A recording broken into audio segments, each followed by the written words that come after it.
Hi everyone, welcome to tassel by Hema. ಇವತ್ತಿನ ವಿಡಿಯೋದಲ್ಲಿ ನಾನು ಈ ಬ್ರೈಡಲ್ ಡಿಸೈನ್ ಹೇಗೆ ಮಾಡೋದು ಅಂತ ತೋರಿಸ್ಕೊಡ್ತೀನಿ. ನೋಡಿ, ಆಲ್ರೆಡಿ ನಾನು ಸ್ವಲ್ಪ ಮಾಡಿಟ್ಕೊಂಡಿದ್ದೀನಿ. ಇವಾಗ 1 ಇಂಚಿಗೆ ಇಲ್ಲಿ ನಾನು ಮಾರ್ಕ್ ಮಾಡಿಕೊಂಡು ಈ ಥರ ಬಿಗ್ ಐ ನೀಡಲಲ್ಲಿ ನಾನು 157 ದಾರನ ಪೋಣಿಸಿಟ್ಕೊಂಡಿದ್ದೀನಿ.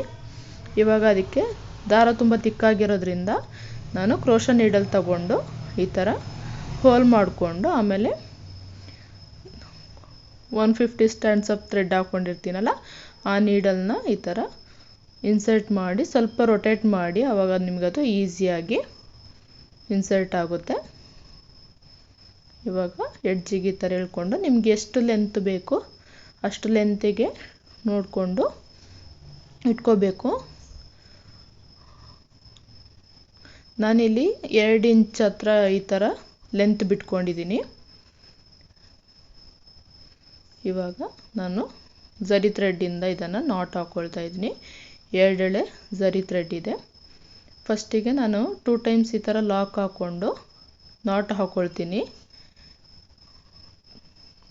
ಫಸ್ಟಿಗೆ 2 ಟೈಮ್ಸ್ ನಾಟ್ ಹಾಕ್ಕೊಂಡು ಎಕ್ಸ್ಟ್ರಾ ಥ್ರೆಡ್ಡಲ್ಲಿ ಕಟ್ ಮಾಡಬೇಕಲ್ವ, ಈ ಥರ ಫಸ್ಟಿಗೆ 2 ನಾಟ್ ಹಾಕ್ಕೊಂಡು ಆಮೇಲೆ ಕಟ್ ಮಾಡಿಕೊಂಡ್ರೆ ನಿಮಗದು ನಾವು ಯಾವ ರೀತಿ ಅಡ್ಜಸ್ಟ್ ಮಾಡಿರ್ತೀವಿ ಅದೇ ರೀತಿಯೇ ಇರುತ್ತೆ. ಈ ಥರ ಎರಡು ಸಲ ನಾಟ್ ಹಾಕ್ಕೊಂಡು ಇವಾಗ ನಾನು ನೀಡಲಲ್ಲಿ ಎಕ್ಸ್ಟ್ರಾ ಇರೋ ಥ್ರೆಡ್ನ ಈ ಥರ ಕಟ್ ಮಾಡಿ ರಿಮೂವ್ ಮಾಡ್ಕೊಳ್ತೀನಿ. ಇದಾದಮೇಲೆ ಇನ್ನೊಂದು 3 ರೌಂಡ್ ನಾನು ಲಾಕ್ ಮಾಡ್ಕೊಳ್ತಾ ಇದ್ದೀನಿ ನಾಟ್ ಹಾಕ್ಕೊಂಡು.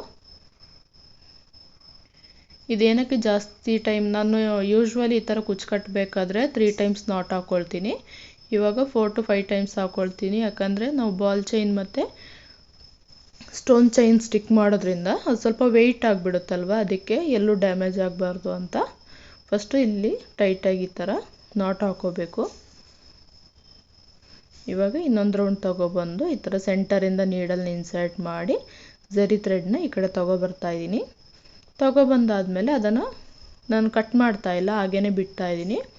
ಹಾಗೆ ಬಿಟ್ಬಿಟ್ಟು ಈ ಥರ ಸೆಂಟರಲ್ಲಿ ಓಪನ್ ಮಾಡಬೇಕು. ನೋಡಿ, ನಾನು ಝರಿ ಥ್ರೆಡ್ ಕಟ್ ಮಾಡಿಲ್ಲ, ಹಾಗೇ ಬಿಟ್ಬಿಟ್ಟಿದ್ದೀನಿ. ಈ ಥರ ಸೆಂಟ್ರಿಗೆ ಮಾಡಿಕೊಂಡು ಇವಾಗ ನಾನಿಲ್ಲಿ ಈ ಬೀಡನ್ನ ಆ್ಯಡ್ ಮಾಡ್ಕೊಳ್ತಾ ಇದ್ದೀನಿ. ಇದು ಬಿಗ್ ಸೈಜ್ ಬೀಡ್ ಇದೆ. ಈ ಬೀಡ್ ತೊಗೊಂಡ್ರೆ ನಮ್ಗೆ ಈ ಥರ ಶೇಪ್ ಇರೋ ಬೀಡ್ ತೊಗೊಂಡ್ರೆ ನಿಮಗೆ ಬಾಲ್ ಚೈನ್ ಮತ್ತು ಸ್ಟೋನ್ ಚೈನ್ ಅಂಟಿಸ್ಬೇಕಾದ್ರೆ ಶೇಪ್ ಬಂದುಬಿಟ್ಟು ನೀಟಾಗಿ ಕೂತ್ಕೊಳ್ಳುತ್ತೆ. ಈ ಥರ ನೀಟಾಗಿ ಥ್ರೆಡ್ ಎಲ್ಲ ಕಡೆನೂ ಈಕ್ವಲ್ ಆಗಿ ನಾವು ಸ್ಪ್ರೆಡ್ ಮಾಡ್ಕೋಬೇಕು. ಇವಾಗ ಝರಿ ಥ್ರೆಡ್ ಅದೇ ರೀತಿ ಬಿಟ್ಕೊಂಡಿದ್ದಲ್ಲ, ಅದರಿಂದನೇ ಸ್ಟ್ರೈಟಾಗಿ ನಾನು ಈ ಥರ ಲಾಕ್ ಮಾಡ್ಕೊಳ್ತಾ ಇದ್ದೀನಿ. ಮತ್ತೆ ಬೀಡಾದಮೇಲೆ ಸೇಮ್ ಅದೇ ರೀತಿ 4 ರಿಂದ 5 ರೌಂಡು ಈ ಥರ ನಾಟ್ ಹಾಕ್ಕೊಂಡು ಟೈಟ್ ಮಾಡ್ಕೊಳ್ತಾ ಇದ್ದೀನಿ. ನಿಮ್ಗೆ ಎಷ್ಟು ಬೇಕು, ಎಷ್ಟು ಹಾಕಿದ್ರೆ ಸೆಕ್ಯೂರ್ ಆಗಿರುತ್ತೆ ಅಂತ ನೋಡಿಕೊಂಡು ಅಷ್ಟು ಟೈಮ್ ಈ ಥರ ನಾಟ್ ಹಾಕೋಬೋದು. 4 to 5 ಟೈಮ್ಸ್ ಹಾಕಿದ್ರೆ ಕರೆಕ್ಟಾಗಿರುತ್ತೆ. ಈ ಥರ ನಾಟ್ ಹಾಕ್ಕೊಂಡು ಲಾಸ್ಟಿಗೆ ಈ ಥರ ನೀಡಲ್ನ ಸೈಡಿಂದ ಈ ಥರ ಇನ್ಸರ್ಟ್ ಮಾಡಿ ಥ್ರೆಡ್ನ ಈ ಥರ ಎಳ್ಕೊಬೇಕು. ಝರಿ ಥ್ರೆಡ್ನ ಈ ಥರ ಎಳ್ಕೊಂಡು ನಾವು ಕುಚ್ಚು ಲೆಂತ್ ಬಿಟ್ಟಿರ್ತೀವಲ್ಲ, ಆ ಲೆಂತ್ಗೆ ನಾನು ಈ ಝರಿ ಥ್ರೆಡ್ನು ಕಟ್ ಮಾಡಿ ತೆಗಿತಾ ಇದ್ದೀನಿ. ನೀಟಾಗಿ ಅದು ಬೀಡ್ಸ್ ಎಲ್ಲ ಒಂದೇ ಶೇಪಲ್ಲಿ ಕೂತ್ಕೊಳ್ಳೋ ಥರ ಸೆಟ್ ಮಾಡ್ಕೊಳ್ಳಿ. ಆಮೇಲೆ ಈ ಥರ ಕಟ್ ಮಾಡ್ಕೊಳ್ಳಿ. ಇವಾಗ ನಾನಿಲ್ಲಿ ಸ್ಟೋನ್ ಚೈನ್ ಬಂದುಬಿಟ್ಟು 4.25 ಇಂಚ್ ತೊಗೊಂಡಿದ್ದೀನಿ. 4.25 ಇಂದ 5 ಇಂಚ್ ತನಕ ತೊಗೋಬೋದು ನೀವು. ಸ್ಟೋನ್ ಚೈನು ಅಷ್ಟೇ ಸೇಮ್ ಲೆಂತ್ಗೆ ನಾನು ತೊಗೊಂಡಿದ್ದೀನಿ. ಇವಾಗ ನಾವು ಝರಿ ಥ್ರೆಡ್ ಫಸ್ಟಿಗೆ ಝರಿ ಥ್ರೆಡ್ಡಿಂದ ನಾಟ್ ಹಾಕಿರ್ತೀವಲ್ಲ, ಆ ನಾಟಿಂದ ಸೆಕೆಂಡ್ ಝರಿ ಥ್ರೆಡ್ ನಾಟ್ ಹಾಕಿರ್ತೀವಲ್ಲ ಅಲ್ಲಿ ತನಕ ಈ ಥರ ಸುತ್ತ ನಾವು ಬೀಡ್ ಹಾಕಿರ್ತೀವಲ್ಲ, ಆ ಬೀಡ್ ಸುತ್ತ ನಾವು ಈ ಥರ ಗ್ಲೂನ ಹಾಕೋಬೇಕು. ಫಸ್ಟಿಗೆ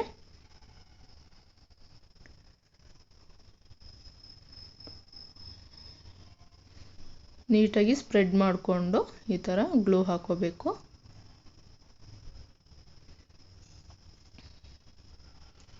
ಗ್ಲೂ ಹಾಕೊಂಡಾದ್ಮೇಲೆ ನಾನು ಫಸ್ಟಿಗೆ ಬಾಲ್ ಚೈನ್ ಅಂಟಿಸ್ಕೊಳ್ತಾ ಇದ್ದೀನಿ. ಫಸ್ಟ್ ಮೇಲೆ ಟಾಪಲ್ಲಿ ಬಾಲ್ ಚೈನ್ ಬರೋ ಥರ ನಾನು ಸ್ಟಿಕ್ ಮಾಡ್ಕೊಳ್ತಾ ಇದ್ದೀನಿ. ಇಲ್ಲೇ ನಾನು 2-3 ರೌಂಡ್ ಬರೋ ಥರ ಫಸ್ಟಿಗೆ ಸುತ್ಕೊಬಿಡ್ತೀನಿ. ಆವಾಗ ನಮಗೆ ಸ್ಟೋನ್ ಚೈನ್ ಅಂಟಿಸ್ಬೇಕಾದ್ರೆ ನೀಟಾಗಿ ನಮಗೆ ಈಸಿಯಾಗಿರುತ್ತೆ.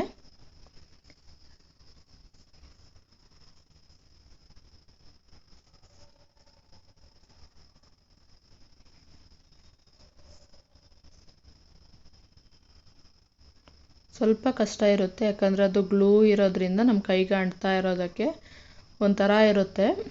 ನೀಟಾಗಿ ನೋಡಿಕೊಂಡು ಸ್ಟಿಕ್ ಮಾಡಿಕೊಂಡ್ರೆ ಬೇಗ ಮುಗ್ದೋಗುತ್ತೆ. ನೋಡಿ, ಒಂದು 2 ರೌಂಡ್ ಈ ಥರ ಸುತ್ಕೊಂಡಿದ್ದೀನಿ ಫಸ್ಟಿಗೆ ಬಾಲ್ ಚೈನು.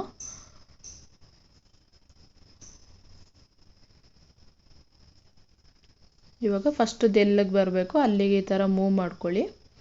ಇವಾಗ ನಿಮಗೆ ಕರೆಕ್ಟಾಗಿ ಅದು ಸ್ಟಿಕ್ ಆಗಿಲ್ಲ ಅಂದ್ರೂ ಪೂರ್ತಿ ಅದು ನಾವು ಸ್ಟಿಕ್ ಮಾಡಿ ಆದಮೇಲೆ ಒಂದು ಶೇಪಿಗೆ ಬಂದಮೇಲೆ ಮತ್ತೆ ನೀಟಾಗಿ ನಾವು ಅದನ್ನು ಸೆಟ್ ಮಾಡ್ಕೋಬೋದು. ಯಾಕಂದರೆ ಗ್ಲೂ ಅಷ್ಟು ಬೇಗ ಡ್ರೈ ಆಗಿರಲ್ಲ. ಆವಾಗನೇ ಈ ಪೂರ್ತಿ ರೌಂಡನ್ನು ನಾವು ರಫಾಗಿ ಸುತ್ತಕೊಂಡು ಆಮೇಲೆ ನಾವು ಕೈಯಲ್ಲಿ ಪುಷ್ ಮಾಡಿ ಅದನ್ನು ಸೆಟ್ ಮಾಡ್ಕೋಬೋದು. ನೋಡಿ, ಇವಾಗ ಬಾಲ್ ಚೈನ್ ಆದಮೇಲೆ ನಾನು ಇದು ಸ್ಟೋನ್ ಚೈನ್ನ ಮತ್ತೆ ಸುತ್ಕೊಳ್ತಾ ಇದ್ದೀನಿ. ಒಂದು ಲೇಯರ್ ನಮಗೆ ಬಾಲ್ ಚೈನ್ ಇರಬೇಕು, ಇನ್ನೊಂದು ಲೇಯರ್ ಸ್ಟೋನ್ ಚೈನ್ ಇರಬೇಕು. ಆ ರೀತಿ ಸುತ್ಕೊಂಡು ಬರ್ತಾ ಇದ್ದೀನಿ. ಬಾಲ್ ಚೈನಿಂದ ಸ್ಟಾರ್ಟ್ ಮಾಡಿರೋದಕ್ಕೆ ನಾನು ಎಂಡಿಂಗಲ್ಲಿ ಸ್ಟೋನ್ ಚೈನ್ ಎಂಡ್ ಆಗೋ ಥರ ನಾನು ಸುತ್ಕೊಳ್ತಾ ಇದ್ದೀನಿ. ನಿಮ್ಮ ಕೈಯಲ್ಲಿ ಸೆಟ್ ಮಾಡೋಕ್ಕಾಗಿಲ್ಲ ಅಂದರೆ ಈ ಥರ ನೀಡಲ್ ತಗೊಂಡು, ಕ್ರೋಶಾ ನೀಡಲ್ ಏನಾದ್ರು ತಗೊಂಡು ಈ ಥರ ಸೆಟ್ ಮಾಡ್ಕೊಳ್ಳಿ. ಒಂದು ರೌಂಡು ಬಾಲ್ ಚೈನು, ಇನ್ನೊಂದು ರೌಂಡು ಸ್ಟೋನ್ ಚೈನ್ ಬರೋ ಥರ ಸ್ಟಿಕ್ ಮಾಡ್ಕೋಬೇಕು.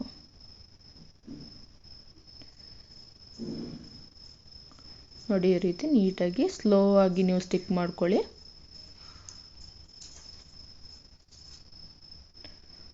ನೀಟಾಗಿ ಸುತ್ಕೋಬೇಕು. ಎಲ್ಲೂ ಅದು ಗ್ಯಾಪ್ ಇಲ್ಲದೆ ಇರೋ ಥರ ನೋಡಿಕೊಂಡು ಸುತ್ಕೋಬೇಕು.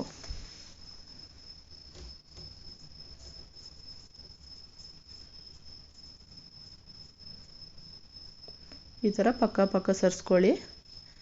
ಒಂದು ರೌಂಡ್ ಸುತ್ತಿ ಆಗಿದ್ದ ತಕ್ಷಣ ನಾವು ಪಕ್ಕಕ್ಕೆ ಈ ಥರ ಏನು ಗ್ಯಾಪ್ ಇಲ್ಲದೆ ಇರೋ ಥರ ನೀಟಾಗಿ ಜಾಯಿನ್ ಮಾಡ್ಕೊಂಡು ಬರಬೇಕು.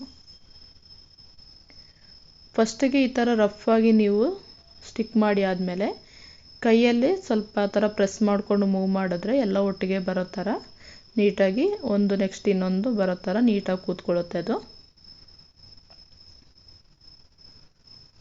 ಸ್ಟೋನ್ ಚೈನಿಂದ ಎಂಡ್ ಆಗಬೇಕು, ಆ ರೀತಿ ನಾನು ಸುತ್ಕೊಳ್ತಾ ಇದ್ದೀನಿ.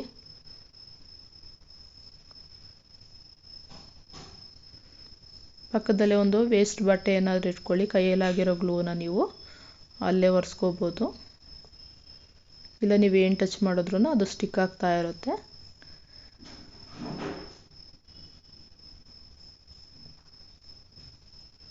ನೋಡಿ, ಇವಾಗ ಈ ಥರ ಕೈಯಲ್ಲಿ ನೀಟಾಗಿ ಸೆಟ್ ಮಾಡ್ಕೊಳ್ಳಿ.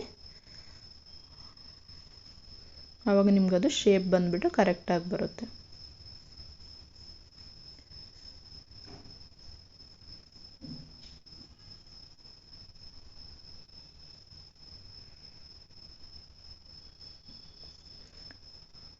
ನೀವು ಬೇಕಾದರೆ ಮೇಲ್ಗಡೆಯಿಂದನೇ ಇನ್ನೂ ಸ್ವಲ್ಪ ಗ್ಲೂ ಹಾಕೋಬೋದು. ಇವಾಗ ಇಲ್ಲಿ ನಾನು ಎಕ್ಸ್ಟ್ರಾ ಇರೋದನ್ನು ಕಟ್ ಮಾಡಿ ರಿಮೂವ್ ಮಾಡ್ಕೊಳ್ತಾ ಇದ್ದೀನಿ.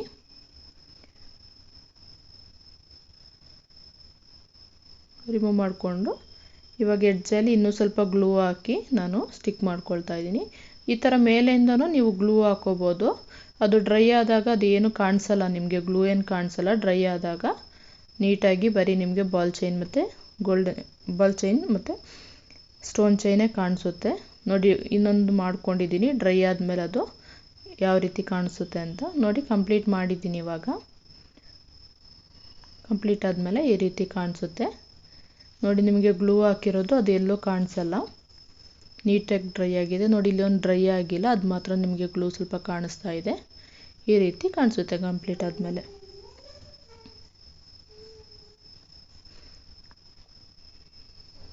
ತುಂಬ ಚೆನ್ನಾಗಿ ಬರುತ್ತೆ. ಆದರೆ ಸ್ವಲ್ಪ ಟೈಮ್ ತಗೊಳುತ್ತೆ ಇದು ಮಾಡಲಿಕ್ಕೆ. ನಿಧಾನಕ್ಕೆ ನೋಡಿಕೊಂಡು ಟೈಮ್ ಕೊಟ್ಟು ಮಾಡಬೇಕು ಇದನ್ನ. Thanks for watching. ಬಾಯ್.